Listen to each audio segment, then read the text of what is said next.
workshop. Nice, thank you. Thanks, Kia ora tato. I'm Jamie Gillen, and I'm I was the director. I haven't introduced myself in a while. I've stepped down as director of global studies at the University of Auckland, but I'm still in global studies at the University of Auckland. It's a pleasure to be here. And I'm also one of the trustees for the New Zealand Center for Global Studies. So thank you all for joining us. Thanks to everybody on Zoom for taking the time out of your day to join us. It's a pleasure to be here. And I called this a workshop. And I think those are more intimate, more interesting often than a big conference or a big presentation. So I'm looking forward to this, and happy Friday.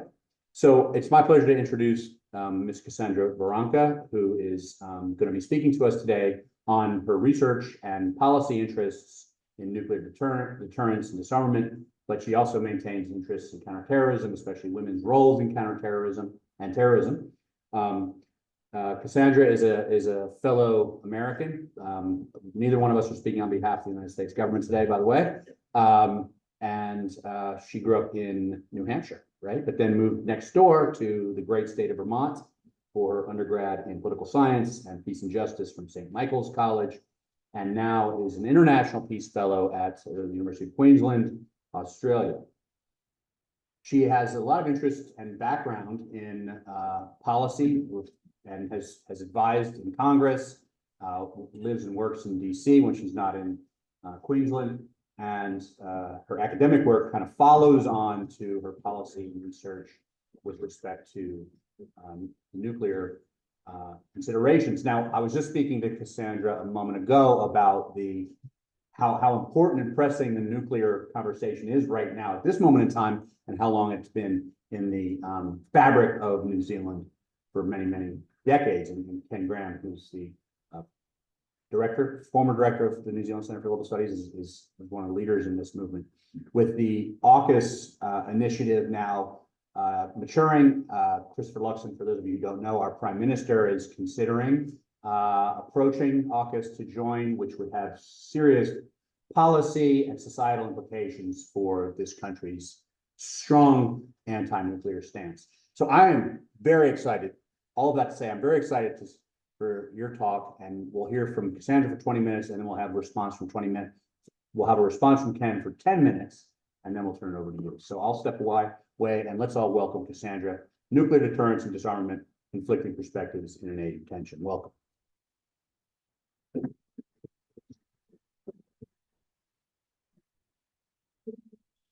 Thank you. Up here.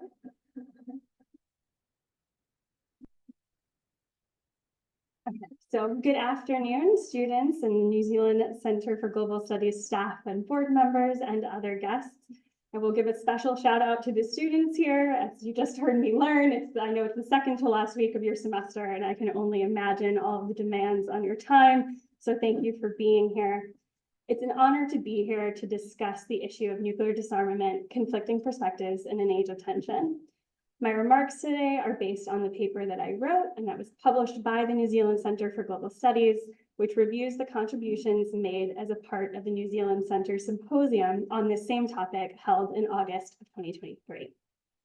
I am grateful to the New Zealand Center for Global Studies, especially Dr. Kennedy Graham and Kiran Teddy, for arranging this opportunity to speak to you today and to publish a paper on this topic.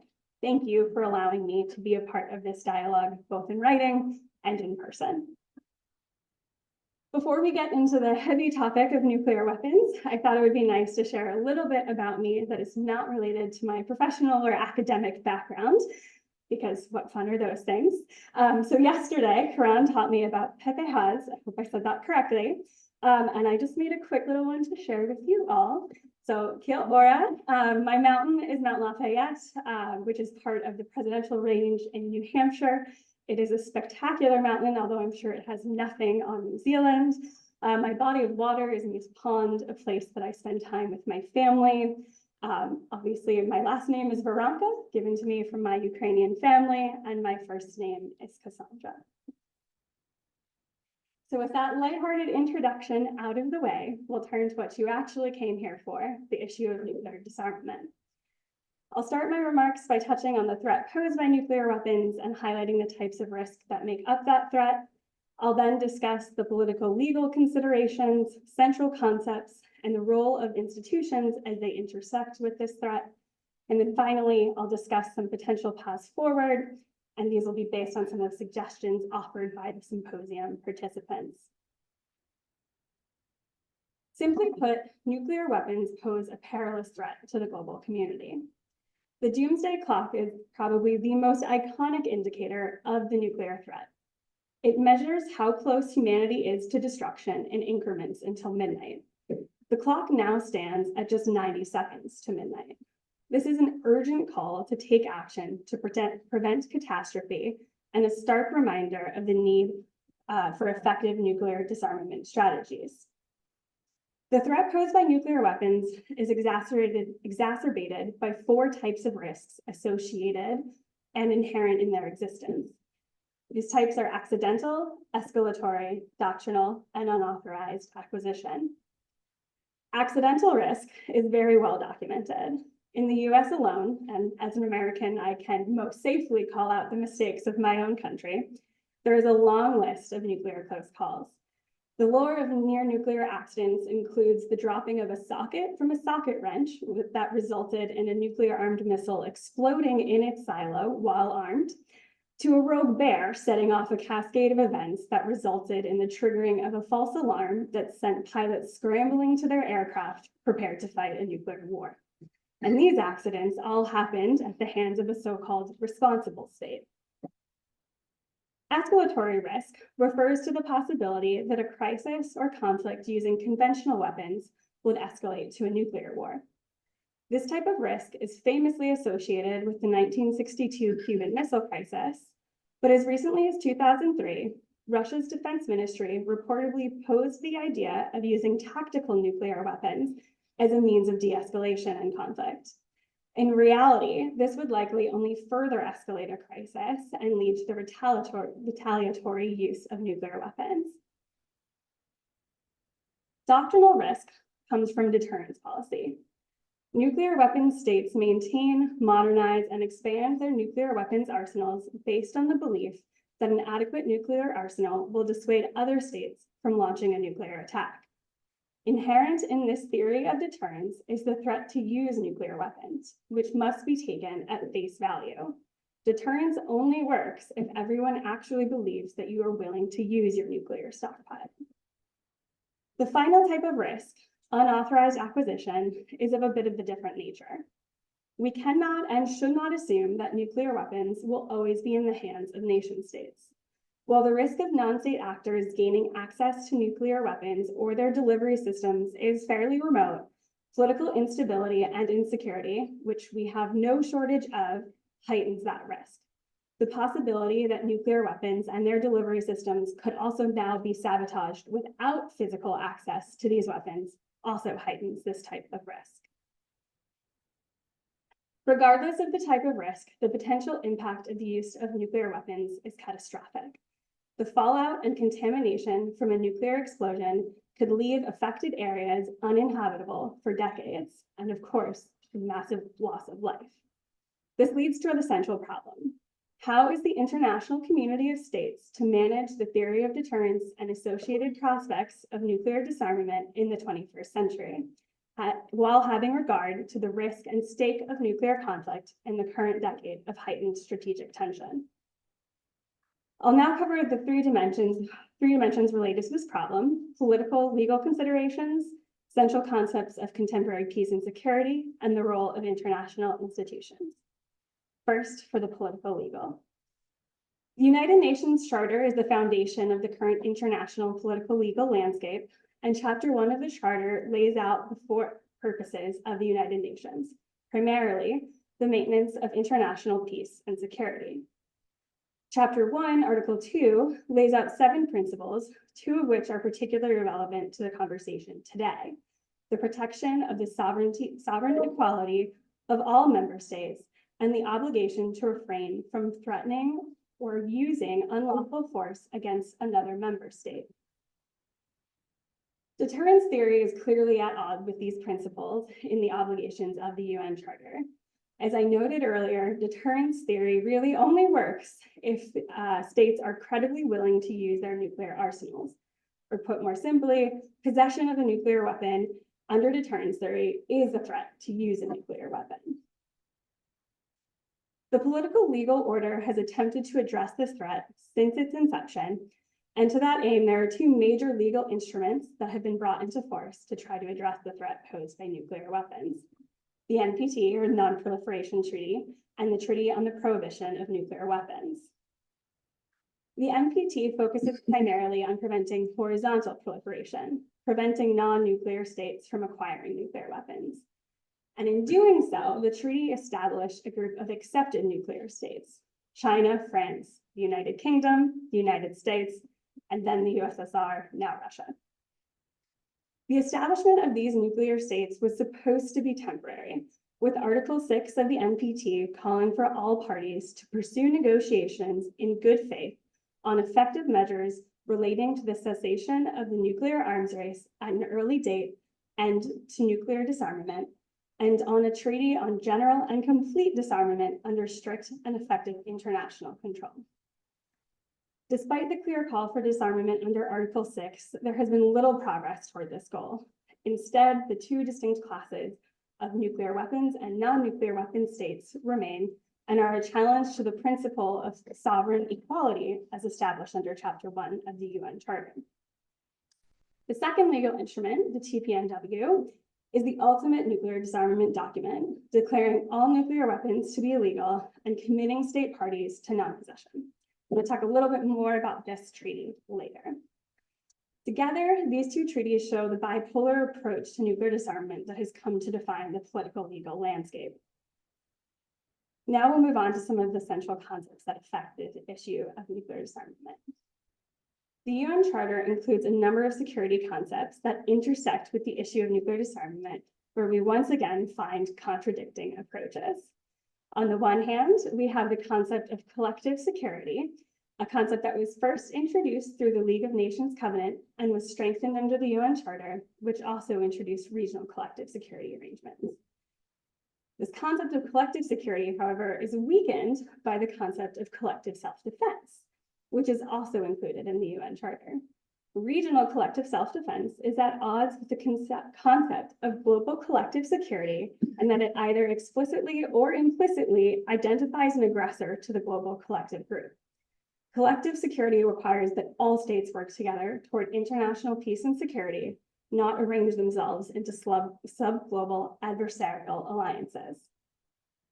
While the world has struggled to make progress towards global nuclear disarmament, collective self-defense has not had the same struggle.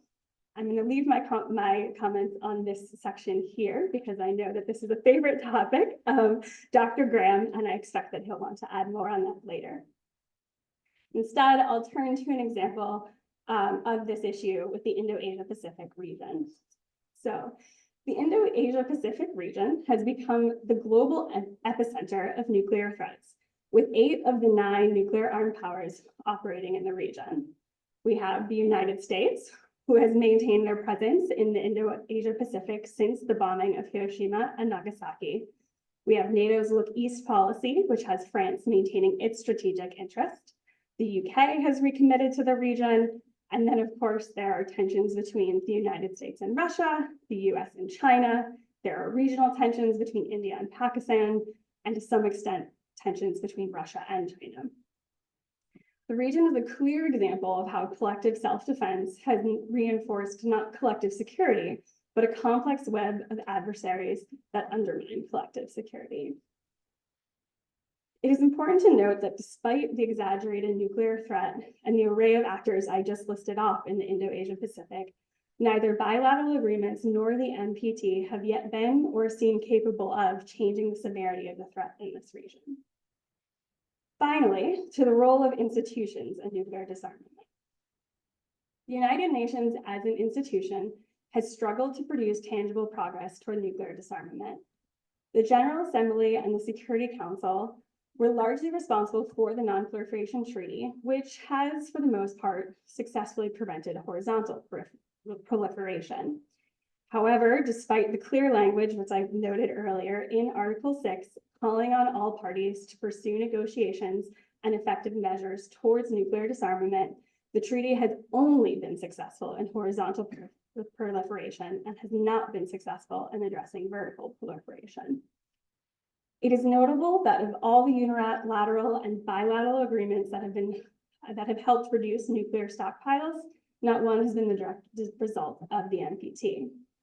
Instead, the failure to uphold Article 6 has created a deep divide in the international community and forced non-nuclear weapons states committed to disarmament to seek alternative means to hold the nuclear armed states accountable.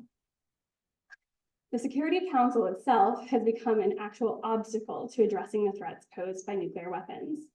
While the permanent 5 members of the Security Council may have their differences, they are certainly united in their belief that their security is enhanced by nuclear weapons. This puts them at odds with the rest of the world who are seeking security from nuclear weapons and are unable to have their priorities addressed by the Council. The P5's opposition to nuclear disarmament also puts the Security Council at odds with the larger UN General Assembly. In the face of the Council's failure to act, the non-nuclear weapon states have leveraged the democratic nature of the General Assembly to negotiate and adopt the Treaty on the Prohibition of Nuclear Weapons. The adoption of the TPNW represents a major shift in the politics of disarmament. The NPT was largely negotiated by nuclear weapon states, whereas the TPNW was led by non-nuclear weapon states in the face of direct opposition from some nuclear weapon states. The TPNW shows that non-nuclear weapon states are no longer willing to defer to the nuclear weapon states and their deterrence-based approach to this issue. The TPNW is a manifestation of non-nuclear weapon states' perception that the NPT has failed to realize its disarmament provisions. After decades of the nuclear weapon states making little to no effort to make progress towards Article 6, the non-nuclear weapons states are pursuing an alternative course of action and are willing to go around the Security Council to do so. Finally, the International Court of Justice and how it has helped shape the current nuclear disarmament landscape.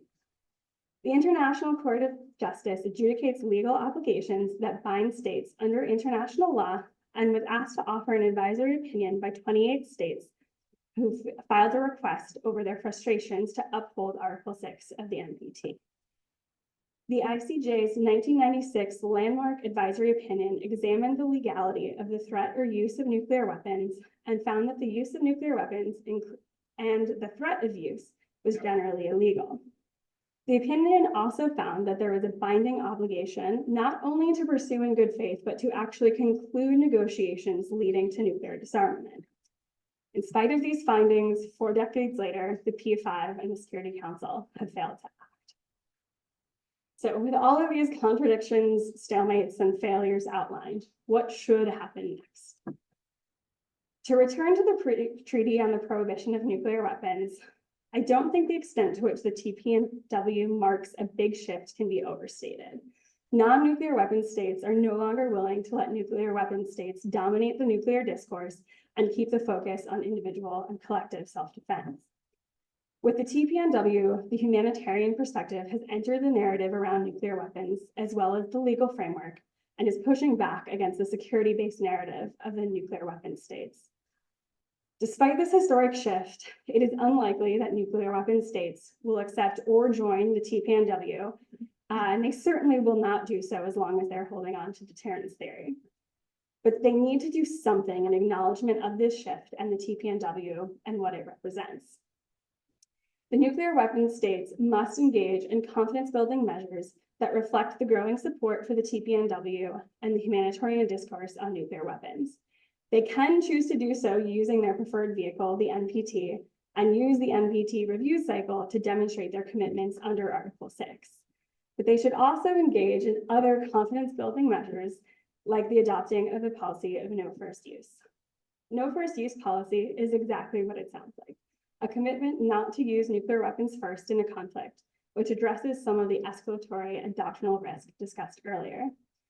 Unilateral and voluntary no first use declarations would serve to counteract the alarming collapse of arms control treaties and the escalating nuclear rhetoric. There was hope with the Biden administration that they would adopt a no first use policy in its first nuclear posture review. But despite high public support and a lot of state level advocacy, individual states in the US have actually passed resolutions calling for this policy. It was still rejected from the 2022 nuclear posture review. In terms of regional security, it is time for the Indo-Asia Pacific region to act on its own and outside of the existing frameworks for disarmament. It is unlikely that the collective defense pacts in the region will change in the near future, but efforts can be made to prioritize collective security over collective or self-defense. Again, confidence building measures are key. ASEAN and the East Asia Summit are potential venues for these measures, which should focus on achievable but substantive policy objectives. Making threat reduction a standing agenda item for the East Asia Summit will ensure that the issue is being addressed consistently and at a high level. And finally, to return to our international institutions, the United Nations Security Council must either adapt or die. The current model shows that the P5 use their veto power to stonewall arms control, and the Council's agenda is unsustainable. The Security Council must become a body capable of true debate, which requires changes to the composition of the Security Council. The Global South, frequently the source of leadership on nuclear disarmament, must be included among new permanent members on the Council. Adding new permanent members may also require the dropping of some members to prevent the Council from becoming unwieldy. This, however, does have the potential to make this suggestion dead on arrival. Additionally, adding new members cannot include additional veto powers, as that will only further stall action. Instead, the addition of new members should be accompanied by the observation of clear, circumscribed rules on the use of the veto power. I'm not naive to how unlikely that these kinds of reforms are to succeed, but the unlikelihood of their success does not make them any less necessary.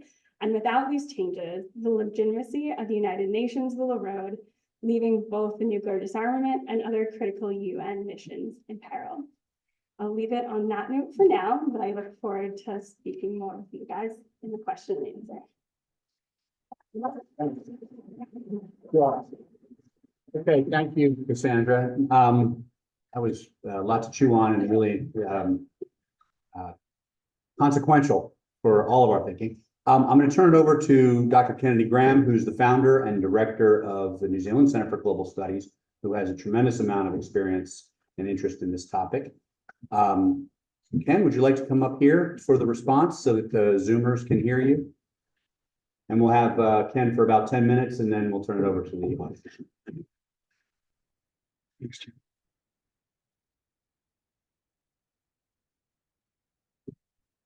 Thank you, Jamie and Hiram, and sincere thanks to Cassandra, and welcome again, and thanks for coming over here from that large place over to the west. And we're delighted to have you here, and also thank you for your intellectual input into the Centre for Global Studies. It makes a big difference to have individuals committing to actually producing some hard research and intellectual creativity on their own behalf in these publications, which have ISBN status and are registered.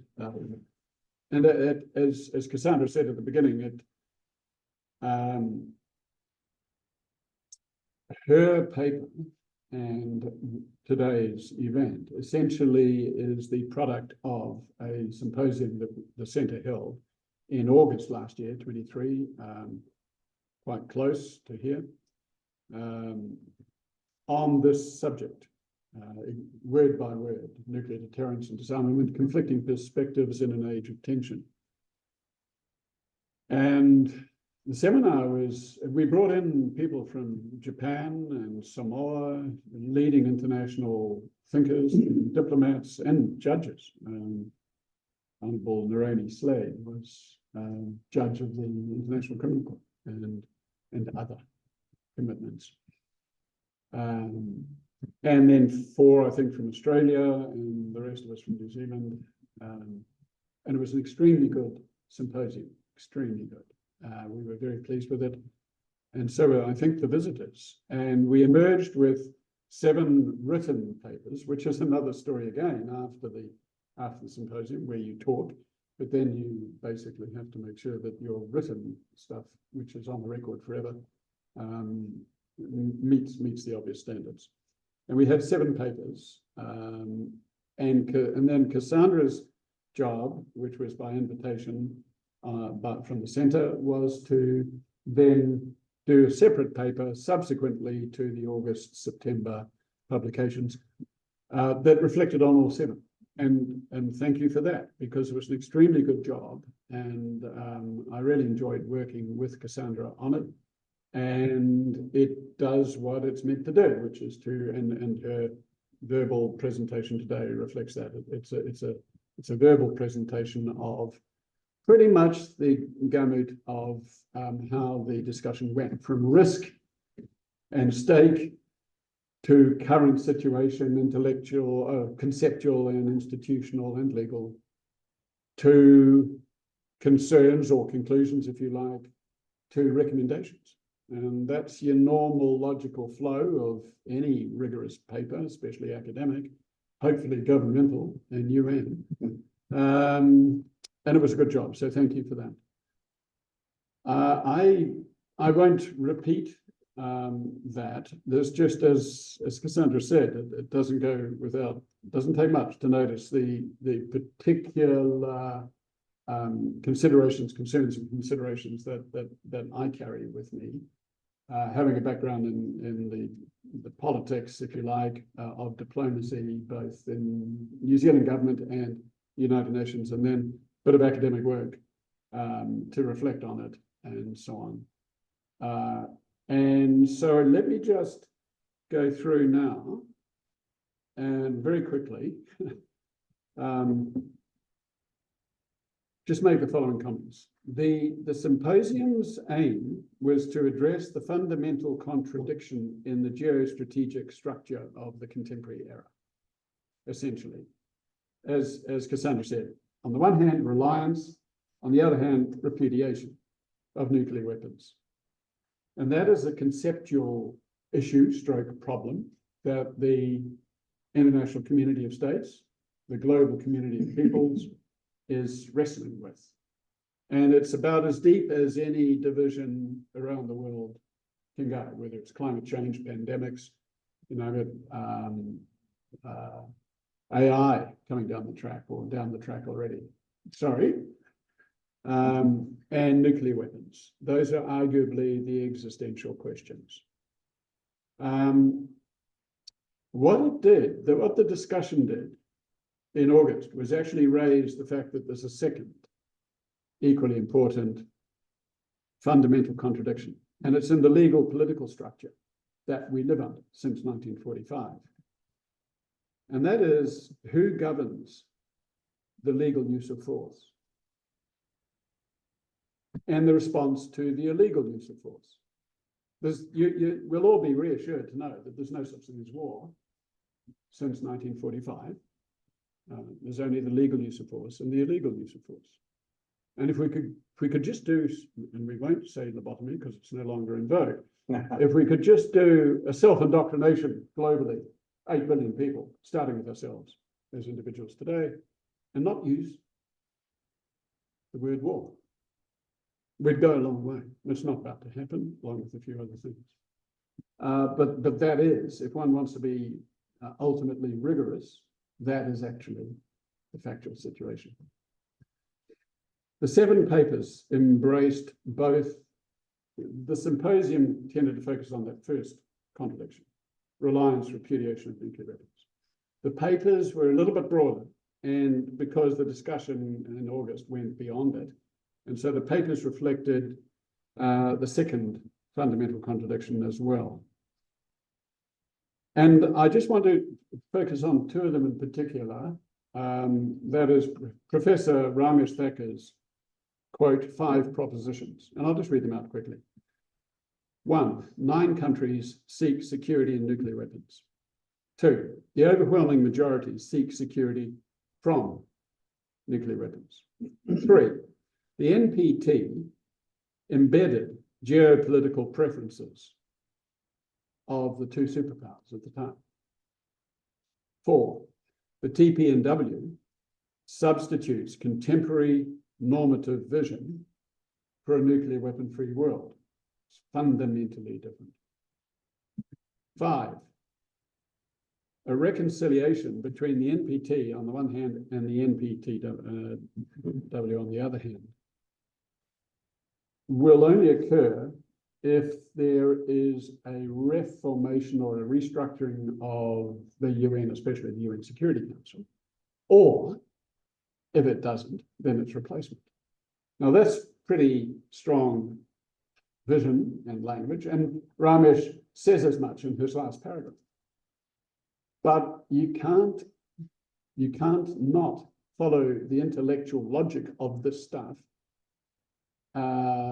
You've got to follow it no matter where at the end you say there's a 0.1% chance of this happening within the next 10 years or whatever it is. And Ramesh was, I think, very good and brave in doing that. The other paper, which in a way it wasn't a stated intent, but it happened to be the case, that Associate Prof. Marianne Hanson's paper in a way picked up from Ramesh's and took it another step further. And that's reflected in Cassandra's paper. And she also, as it by chance, had 5 dimensions in the existing global nuclear order. 1, dominance of security in the nuclear weapon discourse. And then 2, which is consequential, if you like, a suppression of humanitarian concerns in nuclear war strategy and planning. 3, the exclusivity, I would add in the word secrecy, it's not her word, it's mine as an addition, of nuclear weapon planning, which gives it a status that is not warranted. 4, also not warranted, glorification of nuclear weapon strategy derived from the extraordinary financial investment that goes into this stuff. And 5, hegemonic control of the strategic order through the NPT dominance, which was actually one of the points of Ramesh as well. Those struck me as 5 + 5 as very insightful and succinct description of the current strategic order.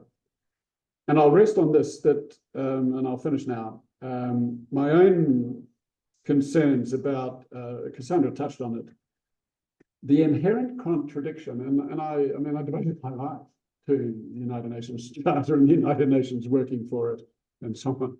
So I am totally, and I admire the people by and large inside the United Nations, which is not your average global view, but I tell you, there are some brilliant and hardworking people full of integrity in the United Nations. So we're talking about the Charter and the League of Nations Covenant and the UN Charter 1945, the inherent contradictions. And you have to, again, acknowledge the contradictions. And it is there between collective security versus collective self-defense. And whereas individual self-defense is an inherent right through natural law, we see it around us right today. But collective self-defense is not. It's a political stroke legal construct. And it was put in, interestingly, fairly much at the last moment, certainly in the course of the San Francisco conference, largely, interestingly, from the Latin American states with OAS.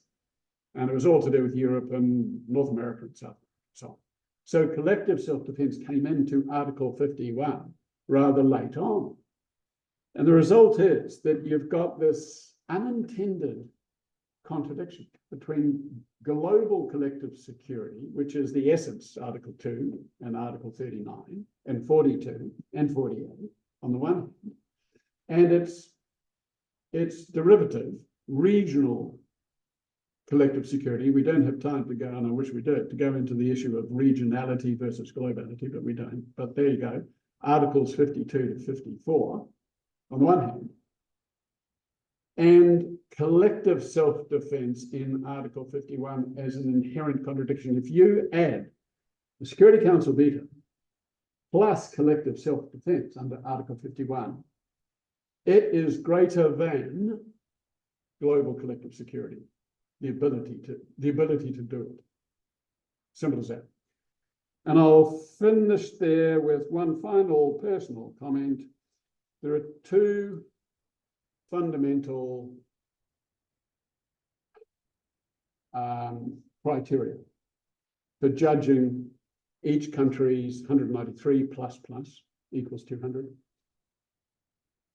nation states' commitment to international law.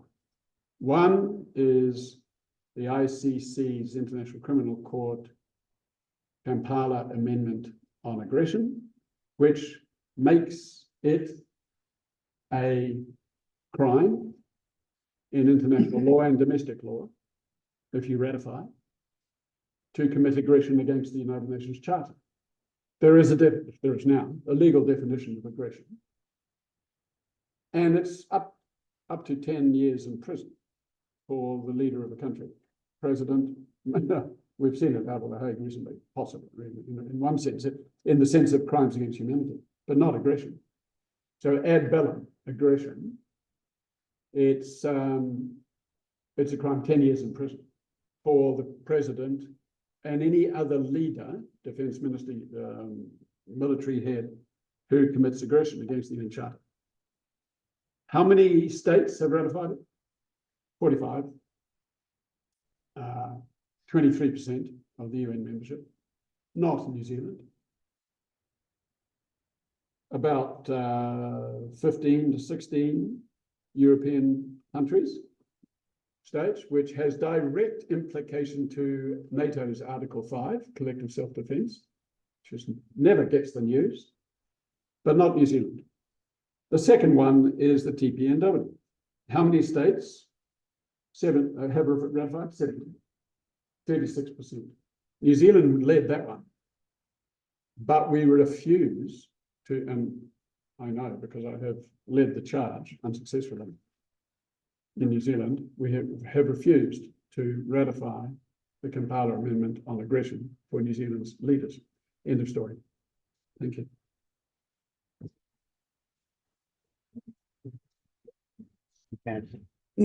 Thanks, Ken, for those stimulating and sobering comments and thoughtful comments. Okay, so we've got 15 minutes left. I'm going to close the PowerPoint now, and we've got 15 minutes for questions, comments, and I wanted to turn it over to the Zoom attendees first to see if you have anything to say, not to put you on the spot, but you're welcome. The floor is yours, and then we'll turn it over to the broader audience here at home. Any thoughts? Marianne might be able to speak to us. Okay. Marianne, hi. We've just gotten word that you may have some thoughts on both of Cassandra and Ken's presentations. Thank you very much, and I'm delighted to be here and delighted that so many of you are present at this important event. One thing that I've been struck by is the emphasis on the UN Charter, and the rules and expectations that bind states. I'm really pleased that this issue has come up because all too often, and certainly here in Australia, there's been a rejection, to some extent at least, of the rules and those expectations. And this is where I find New Zealand is refreshingly good in terms of international relations, that we stress the UN Charter. I'd also like to remind people that New Zealand was instrumental in the 80s and the early 90s in bringing the issue to the International Court of Justice. Kate Dews and others really led the charge in getting the International Court to deliver an advisory opinion on the legality of nuclear weapons. So again, going back to what really is the rules-based order, namely the United Nations Charter, and this is where the Treaty on the Prohibition of Nuclear Weapons, the Treaty on the Non-Proliferation of Nuclear Weapons. This is where it all sits. And this is what we need to keep our attention on. So I do very much reaffirm the points made by Cassandra, but also the importance of really seeing this whole debate within the context of the global international order, which is based on the UN Charter and the rules and the expectations that we have of other states, namely the responsibility to protect others, the responsibility to uphold human rights and humanitarianism. And certainly the TPNW, I think, is a very good example of that. Thank you. Sure, Marianne, thank you very much.